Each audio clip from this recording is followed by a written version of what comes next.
Hello, dear students. Very good morning. Welcome to Dr. S.P. Goyal's session. आज हम सबसे पहले तो टॉपिक डिस्कस करेंगे और उससे पहले मैं आपको एक दो बातें बताना चाहता हूँ कि मैंने जो आज क्वेश्चन निकाले ग्रीन रिवोल्यूशन से, क्योंकि ग्रीन रिवोल्यूशन हर अल्टरनेट ईयर पे आपके प्रीलिमिनरी में और मेन में आता है और इस बार जरूर आएगा। क्यों? क्योंकि आप सभी को पता है कि हमारे डॉक्टर स्वामीनाथन जी, MS स्वामीनाथन, जिनको के father of green revolution India कहा जाता है, वो हमारे बीच नहीं है। और इस वजह से आज सारे न्यूज़पेपर में ग्रीन रिवोल्यूशन के बारे में और डॉक्टर स्वामीनाथन के बारे में लिखा है। तो वो मैं ज्यादा उस पर एम्फेसिस दूंगा, क्योंकि एग्रीकल्चर साइंटिस्ट होते हुए जितनी मुझे क्लैरिटी है शायद आपको उतनी क्लैरिटी नहीं होगी। तो उसमें से जितने क्वेश्चन आएंगे प्रीलिमिनरी में सब निकाले हैं मैंने, बड़े 4-5 घंटे इस पे लगाए हैं, और खास करके ग्रीन रिवोल्यूशन पे। तो अब हम चलते हैं, आज कौन से टॉपिक डिस्कस करेंगे। अब स्क्रीन पे देखिए, आज जो टॉपिक मैंने निकाले हैं इंपॉर्टेंट, द हिंदू और द इंडियन एक्सप्रेस, सारे ही इंपॉर्टेंट है और हर में से जो है एक एक दो क्वेश्चन प्रीलिमिनरी और मेन के लिए बनता है। अब ध्यान से देखिए, doctor MS Swaminathan and green revolution, reforms in kidney transplants क्या होने चाहिए, जनरेटिव AI वेरी इंपॉर्टेंट, ये मोदी जी बार बार कहते हैं, इसकी क्या रेगुलेशन होनी चाहिए, digital word of cookies, it is a new word for me, digital word of cookies, एक क्वेश्चन इसमें से आ सकता है। मोनोक्लोनल एंटीबॉडीज आप देखेंगे साइंस पेज आखिर में आता है हिंदू के, उस पर बहुत ही अच्छा आर्टिकल है। फिर दादा साहब फाल्के अवार्ड 2021, मैंने कल भी बताया था 2023 नहीं है, it is 2021। JB Morgan bond index आपके प्रीलिमिनरी में जरूर आएगा, मैं रोजाना आपको बताता हूँ, ये बहुत ही इंपॉर्टेंट है, जेवर जो एयरपोर्ट को मिला है नोएडा को।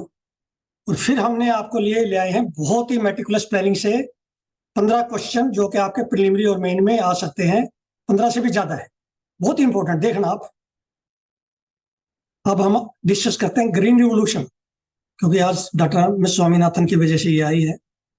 ये फादर थे ग्रीन रिवोल्यूशन के इंडिया में, और यदि वर्ल्ड के लेवल पूछा जाए तो नॉर्मन बोरलॉग का नाम लिया जाता है। पहले तो मैं आपको बताता हूँ, Norman Borlaug he was the father of green revolution. ये एग्रीकल्चर साइंटिस्ट था, इनको नोबेल पीस प्राइज मिला था। ये आपसे पूछ सकते हैं कौन से सब्जेक्ट में मिला था। इनकी वजह से वो जो है आई है ग्रीन रिवोल्यूशन। ये मैक्सिको की जो वैरायटीज थी, ड्वार्फ वैरायटीज, हमारे यहाँ क्या था, पहले टाल वैरायटीज उगाते थे, जो कि जब पकती थी वो भारी होने की वजह से गिर जाती थी, पानी देते ही, इरिगेशन देते ही गिर जाती थी, और जो इनपुट्स थे खास करके नाइट्रोजन फर्टिलाइजर, उसके प्रति रिस्पॉन्ड नहीं करती थी। तो क्या हुआ कि 64 में जब हमारे यहाँ 65 और 66 में फिर अकाल पड़ गया था, ड्राउट आ गया था, तो इतनी शॉर्टेज थी कि हमने जो है US से पब्लिक लॉ 480, आपने सुना होगा सबने, PL 480 में मंगवाई थी, गेहूं, लाल गेहूं कहते थे जिसको, वो गेहूं हमें मंगवानी पड़ती थी, हमारा सारा फॉरेन एक्सचेंज उसमें चला जाता था, तो हम डिपेंडेंट थे अमेरिका के टर्म्स पे। लाल बहादुर शास्त्री जी ने, आपको सभी को पता चला होगा कि उस समय नारा दिया था, जय जवान जय किसान। हमारे पास बड़ी फूड की शॉर्टेज थी, उन्होंने कहा था कि इस समय भोजन मत करो। लेकिन क्या किया एग्रीकल्चर साइंटिस्ट ने, मैक्सिको से 3-4 वैरायटी में नाम बताता हूँ, लर्मा राजो, सोनोरा 64, PV 18, ये वैरायटी आपको प्रीलिमिनरी में पूछ सकते हैं। ये हमारे वहां से सीड आया, और सीड को टेस्ट किया यहाँ IRI में, न्यू दिल्ली में, पूसा इंस्टीट्यूट न्यू दिल्ली में, डॉक्टर स्वामीनाथन की अगुवाई में, लीडरशिप में, और डॉक्टर बोरलॉग ने वो भेजा था। वो बड़ा सक्सेसफुल रहा, उसमें प्रोडक्शन हमने देखा कि 4 गुना बढ़ गई टाल वैरायटी से ड्वार्फ की। और जो ड्वार्फ वैरायटी थी उनकी खास बात ये थी कि ये ज्यादा जो पानी से और नाइट्रोजन से ये गिरती नहीं थी, क्योंकि ड्वार्फ थी, उनकी प्रोडक्शन 4 गुना आ गई। तो हमें बड़ा हौसला हुआ उस समय। तो इन्होंने क्या किया कि फिर जो है 17,000 टन सीड मंगवाया मेक्सिको से, वो किसानों के खेतों पर लगाया, और उससे फिर आगे सीड बढ़ाया, क्योंकि यह सेल्फ पोलिनेटेड वैरायटी थी, इसका सीड यहाँ बन सकता था। और इसमें पूछ सकते हैं आपसे जीन कौन सा था, नोरिन 10 जीन है, जो कि ड्वार्फ के लिए है, सेमी ड्वार्फ के लिए, व्हीट के लिए। नोरिन 10 gene is for wheat, not for rice, ये याद रखना आपने सभी ने। तो ये जो डेवलपमेंट, पहले आपसे पूछेंगे explain green revolution. Green revolution आपने कहना है कि significant increase in productivity and production वो व्हीट एंड राइस, क्योंकि बाद में राइस की आगे थी, पहले व्हीट की थी। Basically it was a wheat revolution 65 में, और 70 में जो है फिर राइस की शुरू हो गई थी TN1 वैरायटी के साथ। तो अब ये जो है उस समय सी सुब्रमण्यम यूनियन एग्रीकल्चर मिनिस्टर थे, उन्होंने पॉलिसी बनाई, इन्होंने टेस्टिंग की, डॉक्टर स्वामीनाथन ने वहां पे IRI में, और फार्मर फील्ड पे लेके गए इस सारे बीज को। और जोंटी एक विलेज है, दिल्ली में है ये, हरियाणा में नहीं है। जोंटी विलेज में सबसे पहले ग्रीन रिवोल्यूशन के सीड को जो है फार्मर पे बोया गया, और वहां से सीड की मल्टीप्लीकेशन हुई। इसको हम ग्रीन रिवोल्यूशन कहते हैं। और इसके बाद आया ever green revolution. Ever green revolution थी कि जिसमें एनवायरमेंट भी हार्म ना हो, लेकिन it was not ever green revolution. अब ग्रीन रिवोल्यूशन के फायदे क्या थे? सबसे बड़ा फायदा था कि हमारी जो है 1966 से लेके 70 तक 4 गुना प्रोडक्शन बढ़ गई वीट की। देखिए 4 गुना। तो हम सेल्फ सफिशिएंट होने लग गए। पहले हम मंगवाते थे बाहर से, हमारा फॉरेन एक्सचेंज जाता था PL40-80 में, और उसकी बड़ी प्रॉब्लम थी। हमारी जो नेशनल सिक्योरिटी पे भी, सॉवरेनिटी पे भी हर तरह से क्वेश्चन मार्क था। तो हमारे वैज्ञानिकों ने बहुत अच्छा काम किया। ये एक वैरायटी की रिवोल्यूशन थी। और उसके बाद 70 के बाद जो राइस की रिवोल्यूशन आई, TN1 वैरायटी थी, टैचुंग नेटिव 1। वो भी डवार्फ वैरायटी थी। पहले हमारे यहाँ 12 वैरायटी थी। 12 वैरायटी में स्कोप नहीं था यील्ड बढ़ाने का। 10 क्विंटल पर हेक्टेयर यील्ड होती थी। अब हमारी यील्ड आती है 40 क्विंटल पर हेक्टेयर से भी ज्यादा। उसके बाद वैरायटी आई हमारी, इंडिजिनस वैरायटी आई उन्हीं जीन से, कल्याण सोना और सोनालिका। ये हमारी अपनी वैरायटी थी इंडिया की, याद रखना। 70s में सोनालिका एंड कल्याण सोना, ये इस तरह से आगे हमारी जो है ग्रीन रिवोल्यूशन आई है। और इसका फायदा ये हुआ कि इंक्रीज हो गई हमारी फूड प्रोडक्शन। अब इसके जो है, और फूड सिक्योरिटी मिल गया हमें, फूड की सिक्योरिटी होगी, और हम डिपेंडेंट हमारी कम होगी दूसरे देशों पे। और आज ये पोजीशन आके हम जो है एक्सपोर्ट कर सकते हैं गेहूं को। इसके डिसएडवांटेज सबसे बड़े ये थे कि it was a regional green revolution. Haryana, Punjab, western UP में जहां पे पानी था, इरिगेशन फैसिलिटीज थी, और फार्मर्स प्रोस्परस थे, बड़े फार्मर थे। छोटे फार्मर पर नहीं आइए जिनके 1-1, 2-2 एकड़ थे, स्मॉल एंड मार्जिनल फार्मर, उन पे नहीं, उनको टच नहीं किया इसने। और मेनली ये जो है सीरियल में आई, paddy and wheat. Wheat and paddy main crop थे। उसके बाद मेज आई। तो ये कह सकते हैं हम, एक तो ये जो है सेक्टोरल रिवोल्यूशन थी व्हीट और पैडी की, जिससे हमारे ऑयल सीड और पल्सेस की प्रोडक्शन स्टैग्नेंट होगी या कम होगी बल्कि। तो फूड सिक्योरिटी तो होगी, लेकिन हमें न्यूट्रिशन सिक्योरिटी का क्वेश्चन मार्क बन गया। दूसरा, हमारा water table, underground water table था, इरिगेशन की वजह से कम होता जा रहा है। और आज ये है कि हम ग्रे और डार्क जोन में चले गए हरियाणा, पंजाब में। और दूसरा, इसके जो है सॉइल फर्टिलिटी कम होगी, क्योंकि एक ही क्रॉप थी, पैडी व्हीट, एक ही रोटेशन था। आज भी वही रोटेशन है। तो उससे हमारी सॉइल की फर्टिलिटी कम होगी डे बाय डे।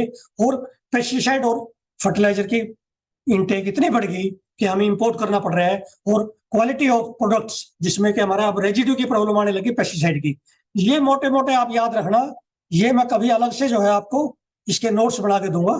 तो यही है इसका प्रोस कॉन्स, और क्या इसका जो आगे है कि एवरग्रीन होनी चाहिए अब ये, क्योंकि एनवायरमेंट हमारा काफी अफेक्ट हुआ उस, जिसमें वाटर टेबल नीचे चली गई, और एयर में पोल्यूशन हो गया पेस्टिसाइड से, फर्टिलाइजर से, अंडरग्राउंड वाटर में फर्टिलाइजर नाइट्रोजन चला गया।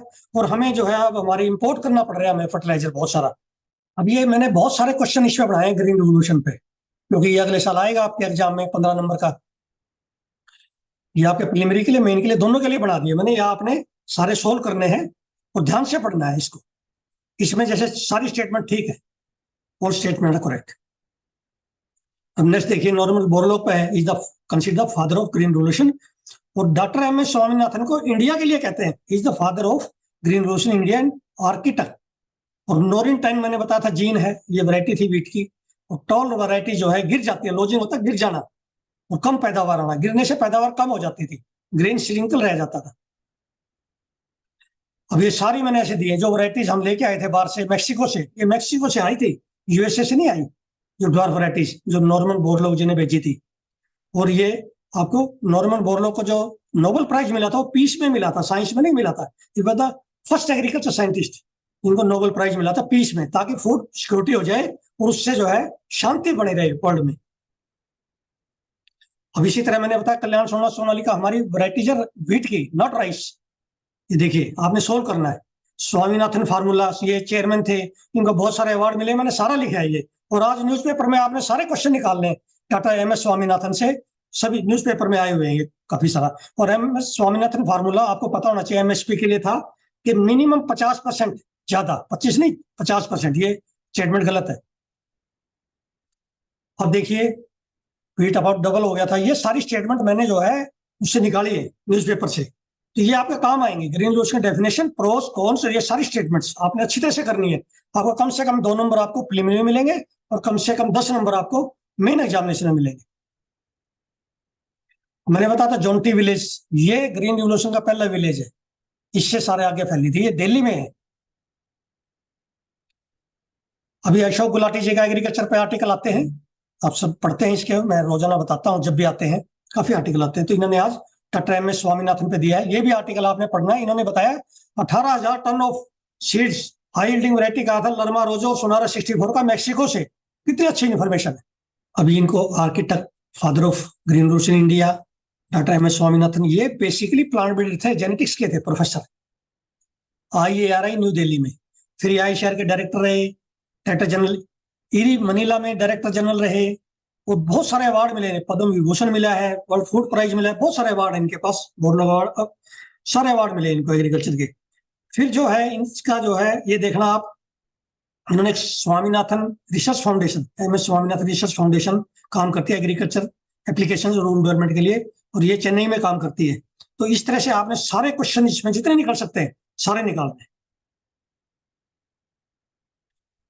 अब मैं कई बार आपको ऑर्गन ट्रांसप्लांट पर जितने भी आर्टिकल आते हैं, एक क्वेश्चन आपको प्रीलिमिनरी में ऑर्गन ट्रांसप्लांट पे आएगा, जो किडनी पे आ जाए, लीवर पे आ जाए, कैसे आए, कौन कौन से कर सकते हैं।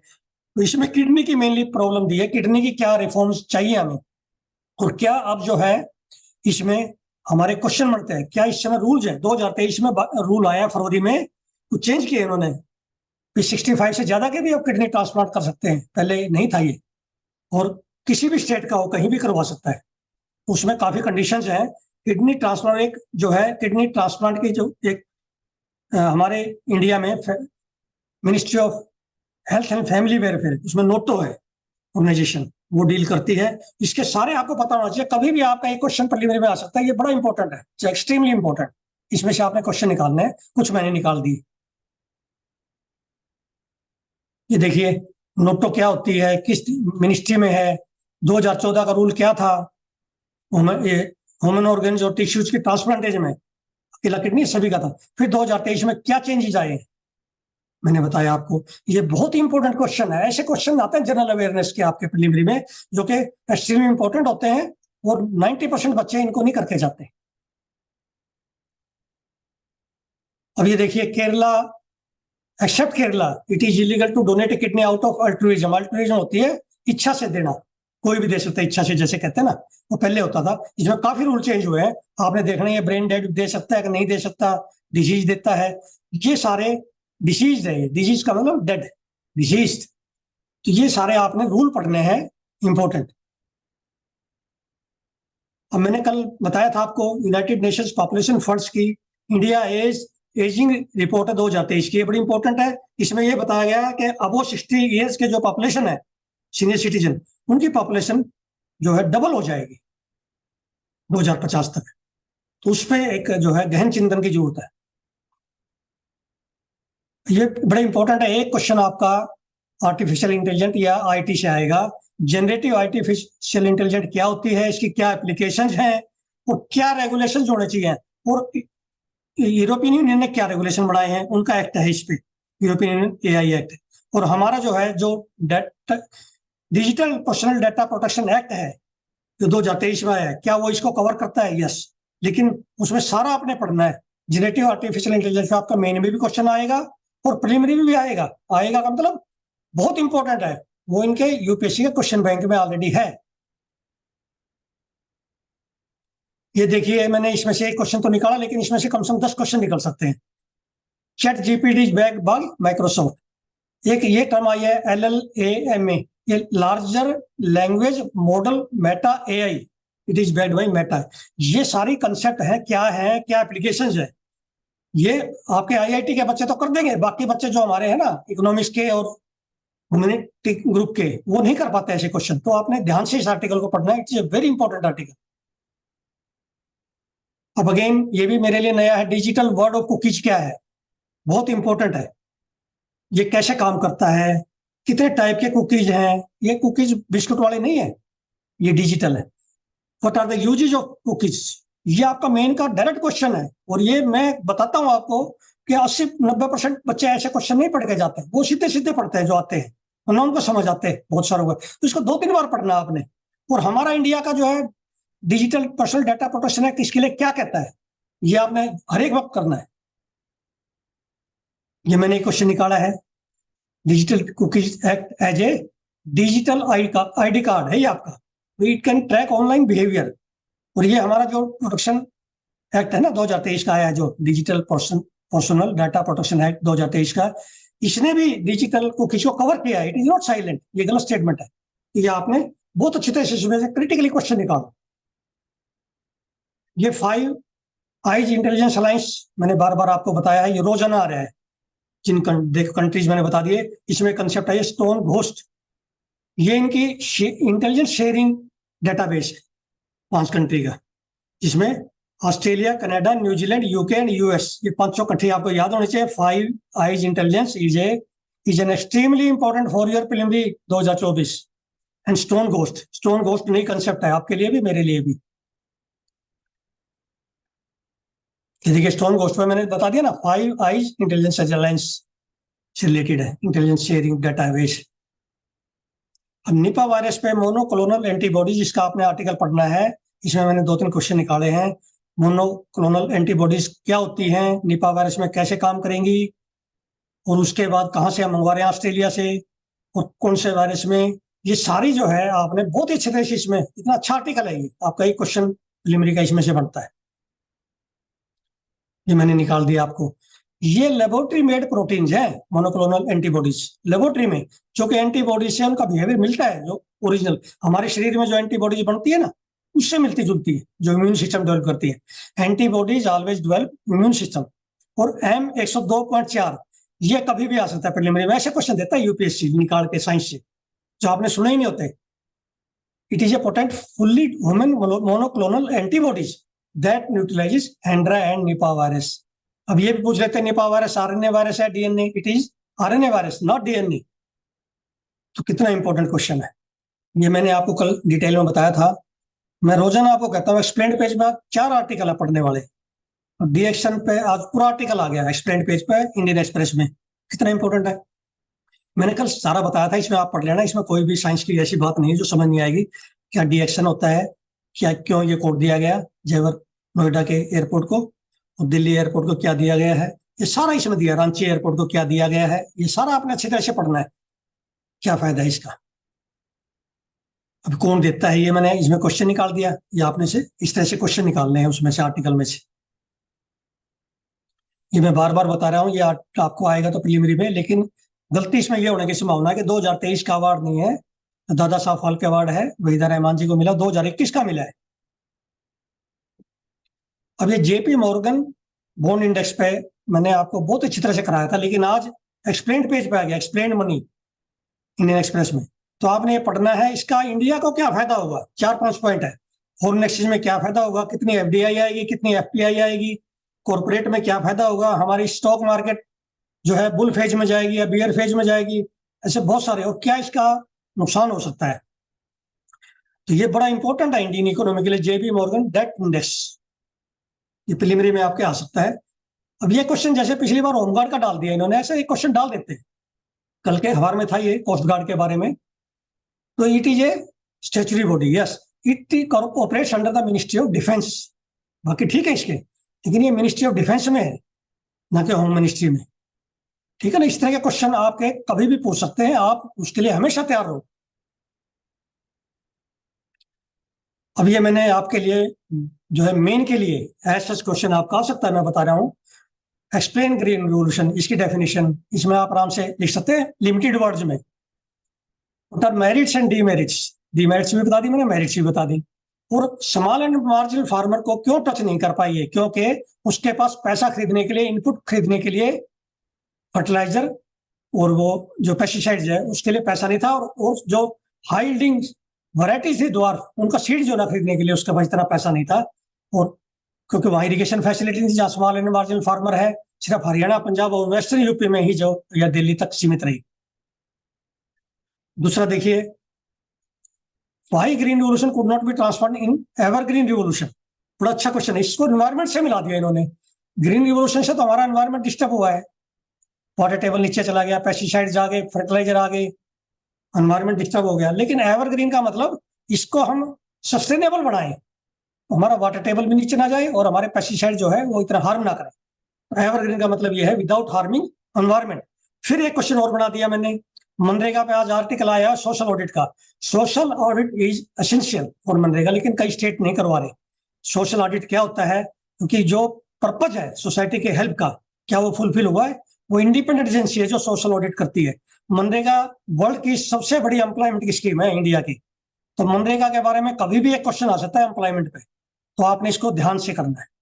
प्रिय विद्यार्थियों, मैंने आज जो क्वेश्चन निकाले हैं 15-16 ऑब्जेक्टिव और 3 सब्जेक्टिव, वो सारे वो क्वेश्चन निकाले हैं जो यूपीएससी का एग्जामिनर देखता है।